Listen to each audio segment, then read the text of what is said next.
Good morning everyone, welcome to Enlighten tutorials. आज के video में हम लोग लॉज ऑफ रिफ्रैक्शन देखेंगे। ठीक है,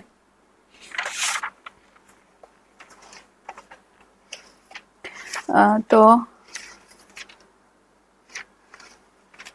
सबसे पहले देखेंगे कि लॉज ऑफ रिफ्रैक्शन होता क्या है। तो following are two laws of रिफ्रैक्शंस।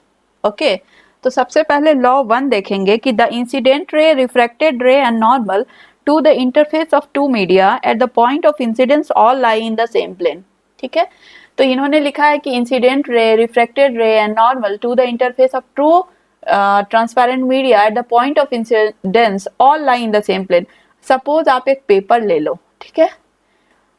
सबसे पहले देखो, अगर आप एक मीडियम ले लो, ठीक है, इंटरफेस ले लो टू मीडियम का, जैसे कि ये एयर है और ये वाटर है। इन दोनों एयर और वाटर के बीच का जो इंटरफेस है उसको आप ले लो, और जैसे ही आप लाइट को एयर से वाटर में पास कराओगे ना, तो वाटर में जब लाइट पास होगा तो वो वाटर में जाने के बाद सेम पाथ को रिट्रेस नहीं करेगा, बल्कि वो पाथ का डायरेक्शन चेंज हो जाएगा। पाथ जो है ना वो नॉर्मल की तरफ बेंड हो जाएगा। ठीक है, तो इन्होंने कहा है कि incident ray, refracted ray and normal. Normal तो आपको पता है ना कि मीडिया जो हमारा इंटरफेस है उसे 90 डिग्री का एंगल बनाएगा। So incident ray, refracted ray and normal to the interface of two transparent media at the point of incidence, जिस पॉइंट पे ये लोग मिल रहे हैं सारे rays, all lie in the same plane. तो ये सब एक प्लेन में लाई करता है। इसका मतलब क्या हुआ कि अगर आप एक शीट ऑफ पेपर ले लो, ठीक है, उस शीट ऑफ पेपर में incident ray, refracted ray and normal तीनों को ड्रॉ करना चाहोगे तो तीनों ही एक ही प्लेन में लाई करेगा। मतलब आपको उस पेपर में वो तीनों incident ray, normal and refracted रे आ जाएगा। ऐसा नहीं है कि इंसिडेंट रे आपको पेपर में आ रहा है, रिफ्रैक्टेड रे पेपर से बाहर चला गया, ऐसा नहीं हो सकता, या फिर पेपर के अंदर घुस गया, तो ऐसा नहीं होगा। All lie in the same plane का मतलब होता है वो तीनों को आप इस पेपर पे आप ले सकते हो, उसको ड्रॉ कर सकते हो। ठीक है, तो ये हमारा फर्स्ट लॉ ऑफ रिफ्रैक्शन था। सेकेंड लॉ ऑफ रिफ्रैक्शन जो है ना, जिसको कि हम लोग स्नेल्स लॉ भी कहते हैं, इसमें इन्होंने दिया है कि the ratio of the sine of angle of incidence to the sine of angle of refraction is constant for light of a given colour and for a given pair of media. ठीक है, तो मान लो कि जैसे कि एक हमने बना दिया angle of incidence and angle of refraction, अगर हमने बना दिया है, तो एंगल ऑफ इंसिडेंस और एंगल ऑफ रिफ्रैक्शन अगर हम बनाएंगे ना, तो क्या होगा ना कि ये एंगल ऑफ इंसिडेंस और एंगल ऑफ रिफ्रैक्शन, अगर मैं मान लो कि दो मीडिया ले रही हूँ, सपोज एयर और वाटर, सो एयर और वाटर में एंगल ऑफ इंसिडेंस और एंगल ऑफ रिफ्रैक्शन का रेशियो हमेशा कांस्टेंट होगा। मतलब क्या कि अगर मान लो कि मैं एंगल ऑफ इंसिडेंस 30 डिग्री ले रही हूँ, या फिर θ1 ले रही हूँ एंगल ऑफ इंसिडेंस, और एंगल ऑफ रिफ्रैक्शन θ2 होगा। ठीक है, फर्स्ट केस में अगर मैंने एंगल ऑफ रिफ्रैक्शन को θ1 से चेंज करके θ2 ले लिया, तो angle of refraction will also change and it will be θ4 from θ3। So θ1 अगर एंगल ऑफ इंसिडेंस था तो एंगल ऑफ रिफ्रैक्शन θ2 हमने 2 मिला हमें। अगर एंगल ऑफ इंसिडेंस हमने θ1 की जगह पे θ3 ले लिया है तो एंगल ऑफ रिफ्रैक्शन हमें θ4 मिलेगा। अगर हमें एंगल ऑफ इंसिडेंस 3 के बदले 5 ले लिया है तो एंगल ऑफ रिफ्रैक्शन अगेन हमें 6 मिलेगा। सो इन्होंने कहा है कि angle of incidence that is θ1 by θ2 is equal to angle of incidence again θ3 by angle of refraction θ4, again angle of incidence θ5 is equal to angle of refraction θ6. So θ1 by sin θ1 by sin θ2 equals to sin θ3 by sin θ4 equals to sin θ5 by sin θ6 is always equal, is always a constant। तो उसका value हमेशा एक constant आएगा। आपने theta के sine theta के बारे में, मुझे लगता है कि आपको ट्रिग्नोमेट्री में पढ़ना है, तो आपको इसके बारे में थोड़ा पता होना चाहिए, क्योंकि हम लोग हर एंगल के लिए नहीं, किस पर्टिकुलर एंगल के लिए ही थीटा का वैल्यू हमें पता होना चाहिए कि साइन, अगर थीटा की वैल्यू 0 डिग्री है तो sine sine 0 degree is 0 only, ठीक है। वैसे ही साइन 30 डिग्री का वैल्यू 1/2 होगा, sine 45 degree is always 1/√2, sine 60 degree is equal to √3/2 and sine 90 degree is equal to 1, ठीक है।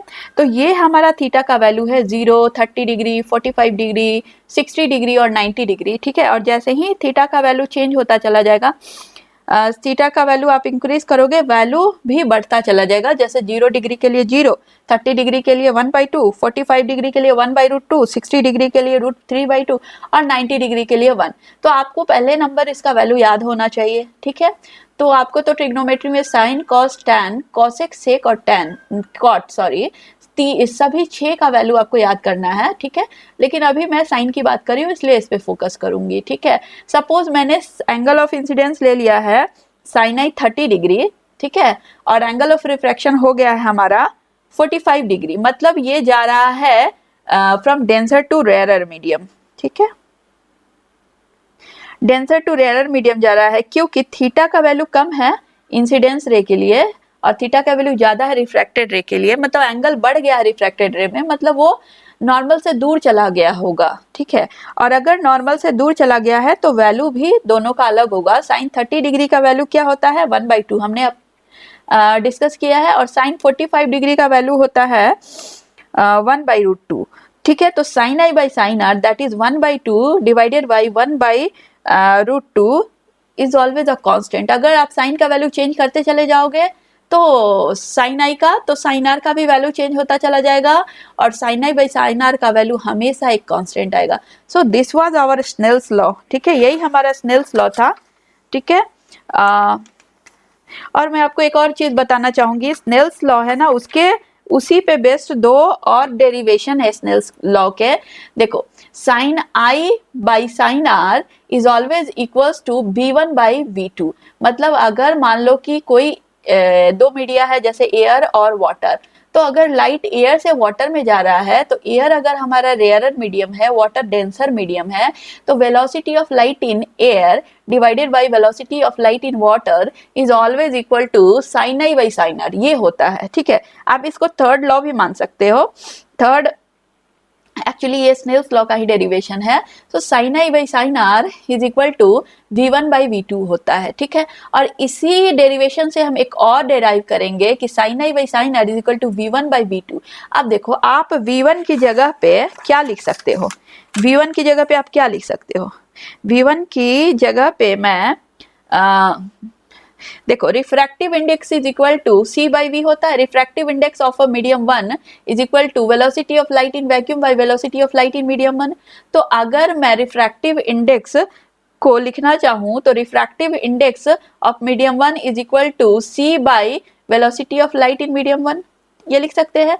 सो refractive index of 1 equals to c by v1, ठीक है। Similarly refractive index of medium 2 is equal to c by v2।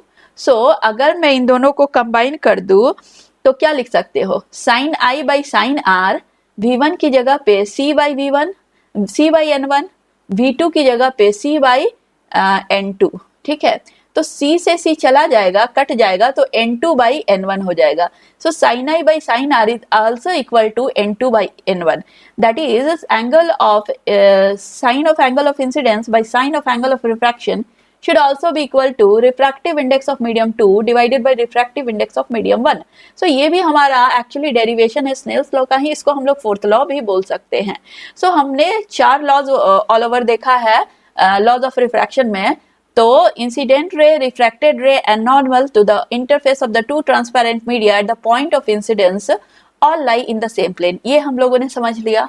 Second, हमने देखा है कि the ratio of the sine of angle of incidence to the sign of angle of refraction for is constant, ठीक है। constant होगा कब, for a given color of light, light का colour same होना चाहिए और in a given मीडिया भी दोनों constant होना चाहिए, ठीक है। so sin i by sin r is equal to constant, ठीक है। और ये हमारा रिफ्रैक्टिव इंडेक्स है। तो हमने देखा है कि sin i by sin r is equal to v1 by v2 velocity of light in medium 1 by velocity of light in medium 2। similarly sin i by sin r is equal to refractive index of medium 2 by refractive index of medium 1, ठीक है। सो ये हमारा था Snell's law, ठीक है। और अब हम लोग नेक्स्ट टॉपिक देखेंगे जो कि हमारा हो जाएगा, 1 second, rectangular refraction through a rectangular glass slab. ठीक है, ये भी इंपॉर्टेंट टॉपिक है। चलो हम लोग देखेंगे refraction through a rectangular glass slab. ठीक है, तो ये हमारा एक रेक्टेंगुलर ग्लास स्लैब है। ठीक है, PQRS, PQSR is our rectangular glass slab. ठीक है, और इस, ठीक है, PQSR is our rectangular glass slab. और इस ग्लास स्लैब में आप देखो कि दो मीडिया है, एक तो है एयर टू ग्लास और सेकंड है ग्लास टू एयर।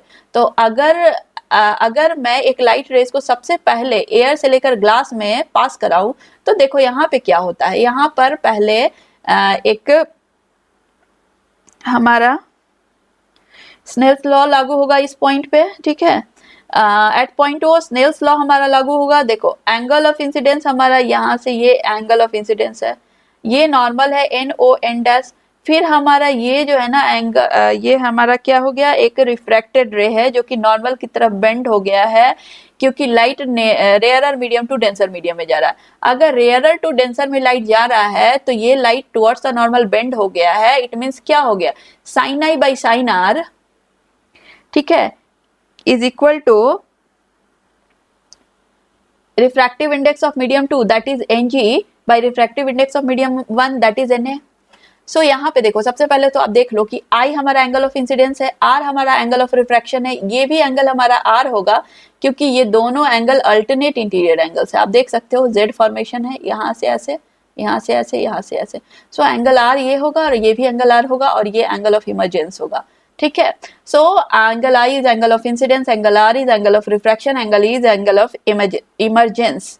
ठीक है, अब देखो अगर मैं इस पॉइंट पे लाइट को इंसिडेंट कराऊं तो लाइट रे यहाँ से आके स्ट्राइक होगा और ये नॉर्मल की तरफ बेंड हो जाएगा, मतलब angle of incidence is greater than angle of refraction. So sin I by sin R is equal to refractive index of glass by refractive index of air इस पॉइंट पे।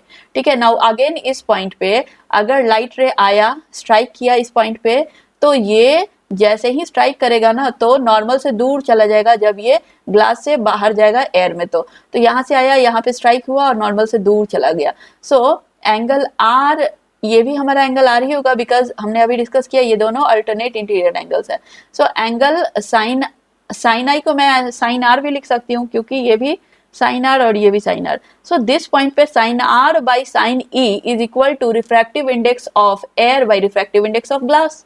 ठीक है, तो ये दो कंडीशन हम यहाँ पे लिख सकते हैं। अब देखो आप इक्वेट कैसे कर सकते हो कि देखो sine I by sine are is equal to NG by NA। यहाँ पे देखो sine R by sine E is equal to NA by NG। मैं NG बाई NA अगर लिखूंगी, अगर NG बाई NA लिखूंगी तो again sine E by sine R हो जाएगा। ठीक है, तो sine E by sine R is equal to NG by NA। ठीक है, सो अगर मैं इक्वेशन 1 और इक्वेशन 2 दोनों देखूं तो यहाँ भी NG बाई NA था और यहाँ भी NG बाई NA है, दोनों NG बाई NA कट जाएगा तो यहाँ पर बनेगा sine I by sine R is equal to sine E by sine R। अब डिनोमिनेटर देखो दोनों में साइन R है तो दोनों साइन R कट गया तो sine I is equal to sine E, मतलब angle of incidence is equal to angle of emergence. ठीक है, तो ये हमारा रेक्टेंगुलर ग्लास स्लैब में हमने क्लियरली देख लिया है कि angle of emergence at the second boundary, ठीक है, angle of emergence at the second boundary SR, ठीक है, of a glass slab is equal to the angle of incidence I1 at the first boundary that is PQ of a glass slab। तो angle of incidence at second boundary that is SR or RS is equal to angle of incidence at the first boundary PQ। ठीक है, इस rectangular glass slab के hence हमने क्या find out किया है अभी, ये जो रे है, ठीक है, और ये इमर्जेंट रे वाला जो रे है इसको अगर आप एक्सटेंड कर दोगे तो दोनों रेज आपस में पैरेलल हो जाएंगे। सो light emerges from a rectangular glass slab in a direction parallel to that in which it entered the glass। so जो light है ना वो parallelly emerge करेगा, ठीक है, rectangular glass slab से in a direction parallel to that in which it entered। जिस direction में वो एंटर करेगा और जिस डायरेक्शन में वो बाहर निकलेगा दोनों आपस में पैरेलल हो जाएंगे। सो this was our rectangular glass slab, और रेक्टेंगुलर ग्लास स्लैब में यहाँ पे देखिए angle of incidence is equal to angle of emergence, that is angle I is equal to angle E.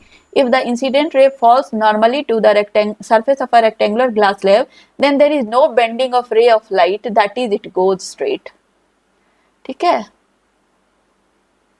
अब देखो ये तो पहला वाला हमने सीख लिया है कि angle of incidence angle of emergence कैसे होता है इक्वल, हमने आपको प्रूफ भी बता दिया है, कभी कभी वो प्रूफ पूछ भी देते हैं, ठीक है। अब देखो अगर मान लो कि ये एक मैंने ग्लास स्लैब लिया है और लाइट मैंने नॉर्मली इंसिडेंट कराया है, मतलब कि लाइट के एंगल ऑफ इंसिडेंस 0 है, तो ये नॉर्मली अगर जाएगा ना तो normally he angle of incidence अगर 0 डिग्री है तो एंगल ऑफ रिफ्रैक्शन भी 0 डिग्री हो जाएगा, ठीक है। इसके लिए भी प्रूफ है, देखो इसके लिए क्या प्रूफ है